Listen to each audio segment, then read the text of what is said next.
ನಾನು ನಾಗರಾಜ್ ಶೆಟ್ ಅಂತ ಈಗಾಗಲೇ ಉತ್ತರ ಕನ್ನಡ ಜಿಲ್ಲೆಯ ಕುಮಟಾ ತಾಲೂಕಿನಿಂದ ಮಾತಾಡುತ್ತಿರುವಂಥದ್ದು. ವಿಷಯ ಏನಂದರೆ, ಈಗಾಗಲೇ ನಾನು ಅಮೇರಿಕ ಹಾಗೂ ಅಫ್ಘಾನಿಸ್ತಾನದ ಬಗ್ಗೆ ಮಾಹಿತಿಯನ್ನು ಕೊಡ್ತಾ ಇದ್ದೀನಿ. ಯಾಕಂತ ಕೇಳಿದ್ರೆ, ಅಮೇರಿಕಾದಲ್ಲಿ ನೋಡಿ ಈಗಾಗಲೇ ರೆಡ್ ಲೈಟ್ ಏರಿಯಾಗಳು, ಹಲವು ರೆಡ್ ಲೈಟ್ ಏರಿಯಾಗಳಿದ್ದಾವೆ ಅಲ್ಲಿ.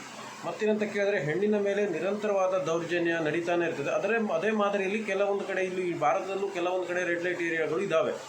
ಆದರೆ ಅಫ್ಘಾನಿಸ್ತಾನಕ್ಕೆ ಹೋಲಿಕೆ ಮಾಡಿದ್ರೆ ಅಫ್ಘಾನಿಸ್ತಾನದಲ್ಲಿ ಯಾವುದೇ ರೀತಿ ರೆಡ್ ಲೈಟ್ ಏರಿಯಾಗಳಿಲ್ಲ. ಮತ್ತೇನಂತ ಕೇಳಿದ್ರೆ, ಅವ್ರ ಧರ್ಮದ ವಿಷಯದಲ್ಲಿ ತನ್ನ ಹೆಣ್ಣನ್ನು ಅಪಾರವಾಗಿ ಗೌರವ ಕೊಡುವಂಥದ್ದು ಮತ್ತು ಹೆಣ್ಣನ್ನು ಪ್ರೊಟೆಕ್ಟ್ ಮಾಡುವಂಥದ್ದು ಮುಸ್ಲಿಂ ಧರ್ಮದಲ್ಲಿ ಇದೆ.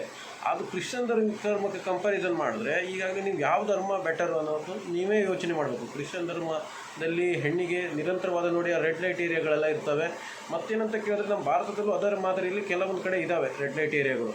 ಅದನ್ನು ಬಿಟ್ಕೊಂಡು ಈಗ ಅಫ್ಘಾನಿಸ್ತಾನಕ್ಕೆ ನಾವು ಕಂಪ್ಯಾರಿಸನ್ ಮಾಡಿದ್ರೆ ಧರ್ಮದ ವಿಷಯದಲ್ಲಿ ಯಾವ ದೇಶಗಳು ಬೆಟರ್ ಅನ್ನುವಂಥದ್ದು ನೀವೇ ಒಂದು ಕಮೆಂಟ್ ಬಾಕ್ಸ್ನಲ್ಲಿ ತಿಳಿಸ್ಬೇಕು ನಮಗೆ. ಯಾಕಂತ ಕೇಳಿದ್ರೆ, ನಾವು ಧರ್ಮದ ವಿಷಯದಲ್ಲಿ ಜಾಸ್ತಿ ಮಾತಾಡಿದ್ರೆ ಮತ್ತೊಂಥರ ಆಗ್ತದೆ. ಅದು ಆ ಒಂದು ನಿಟ್ಟಿನಲ್ಲಿ ಕಮೆಂಟ್ ಬಾಕ್ಸಲ್ಲಿ ಪಬ್ಲಿಕ್ ಒಪಿನಿಯನ್ ಯಾವ ಥರ ಇದೆ ನಮಗೆ ಕಮೆಂಟ್ ಮುಖಾಂತರ ಸೋಷಿಯಲ್ ಮೀಡಿಯಾದಲ್ಲಿ ತಿಳಿಸಿದರೆ ಬೆಟರು. ಬಿಕಾಸ್ ಯಾಕಂತ ಕೇಳಿದ್ರೆ, ತಮ್ಮ ಕಡೆಯಿಂದನೇ ಒಂದು ಇದನ್ನು ಬಂದರೆ ನಮಗೆ ಅದೇ ಇದು ಮಾಡೋದು. ಮತ್ತೇನಂತ ಕೇಳಿದ್ರೆ, ನಾವು ಹೆಚ್ಚು ಒಂದು ಮಾತಾಡಿದ್ರೆ ಕಡಿಮೆ ಆಗ್ತದೆ, ಎರಡು ಮಾತಾಡಿದ್ರೆ ಜಾಸ್ತಿ ಆಗ್ತದೆ. ಆ ಒಂದು ನಿಟ್ಟಿನಲ್ಲಿ ಇದನ್ನು ನಾನು ಚಿಕ್ಕದಾಗಿ ಒಂದು ಚೊಕ್ಕದಾಗಿ ಹೇಳಿಕೆಯನ್ನು ನೀಡ್ತಾ ಇದ್ದೀನಿ. ಯಾಕಂತ ಕೇಳಿದ್ರೆ, ವಿಶ್ವದ ಜಾಗತಿಕ ಮಟ್ಟದಲ್ಲಿ ಧರ್ಮದ ವಿಷಯದಲ್ಲಿ ಯಾವ ದೇಶ ಬೆಟರ್ ಅನ್ನೋದು ತಾವು ಒಂದು ಕಮೆಂಟ್ ಬಾಕ್ಸ್ನ ತಿಳಿಸ್ಬೇಕು. ಅಫ್ಘಾನಿಸ್ತಾನ ಬೆಟರು ಇಲ್ಲ ನಮ್ಮ ಅಫ್ಘಾನಿಸ್ತಾನ ಬೆಟರು ಇಲ್ಲ ಅಮೇರಿಕ ಬೆಟರು ಅನ್ನುವಂಥದ್ದು. ಯಾಕಂದರೆ ಹೆಣ್ಣಿನ ವಿಷಯದಲ್ಲಿ ಯಾರು ಹೆಚ್ಚಿನದಾಗಿ ಗೌರವವನ್ನು ಕೊಡ್ತಾರೆ, ಹೆಣ್ಣನ್ನು ಒಂದು ದೇವರನ್ನಾಗಿ ಪೂಜೆ ಮಾಡುವಂಥ ನಮ್ಮ ರಾಷ್ಟ್ರ ಅದರಲ್ಲಿ ನಾವು ನಿಮಗೊಂದು ಇದನ್ನು ಕೊಡ್ತಾ ಇದ್ದೇನೆ ಹೇಳಿಕೆಯನ್ನು.